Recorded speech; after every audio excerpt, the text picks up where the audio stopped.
One bot. Umpisa na naman, round 4. Round 4. Knock-out na yan. Knock-out na yan. Knock-out mo na, Casimiro. Para paldo na tayo. Para bago makauwi. なんでやっぱり単発なんですよね。ドーンドーンって感じなんで、もうちょっとこうなんですかね、この威力もうちょっとなんですかね、こうワンツーだったらワンツーだったり、なんかちょっと慣れてると思うんですよね。 Papaborin daw si Casimiro ay mas mahuli. Kailangan makaabot doon ng 12 round. でもちょっとこうあって思い Kaya 出してるとこ ito ろ si Kamida. Ang sabi ni Ito, paborin muna daw. Hahabulin ng hahabulin. Ay ma-knockout, habol kay kapahabol. 完全に挑戦試合みたいな形で、 Kailangan doon paborin si Casimiro para daw matalaw. Yun! Yun na! Sinuwag na!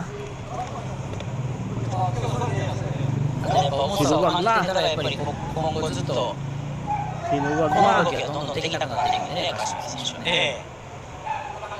ちょっとスタミナ面というところがどうなのかという左合わせていきます。 Wala, makunat yan. いや正直これだけカウンター取れる回数が多いとはというふうに私は印象で思うんですが、 Papahabulin si Casimiro para doon mapagod. Okay lang yan, kahit basta maya-maya mo i-knockout. これ小瀬さん、京介選手はカウンター取れる自信はあると思ってるって見ちゃっていいですか？ Hindi kahit hindi ng kamay ni Kamida ただ kung こ saan こ dadala. で距離が今離れた距離がしっかり作れているので、 Kung tama ka si Trino, patay ka, yari na naman. そうね、だからそこでジャンプついたりっていうのがこの中間距離もったいないです。ここに最低限自分から行く場面も作ってもいいかもしれないです。ポイントをピックアップする意味で Basta tumatakbo yan, hindi mo mapupuruan ni Casimiro.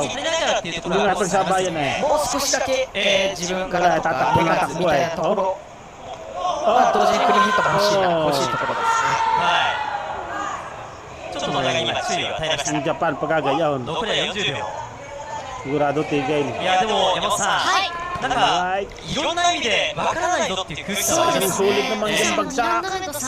Hindi ba mahirap ang bagsak at ganito? Nananakbo, kalaba. 前に前に来るカシメロ選手が止まってるっていう印象が受けたので、なんかもっとジャンプ出してほしいなと思っちゃいます。ジャンプついたらもっとやりにくいですよね。そうですね。 Medyo matangkad ang kalaban ni Casimiro Aray. Round 4 na. Hayaan mo mabot ng round 10, round 12. Basta manalo ka. 残りは10秒を切ったダイヤモンド。 Basta ang kalaban ay takbo ng takbo, may hirapan yung patamaan. ダイヤモンドまで終了しました。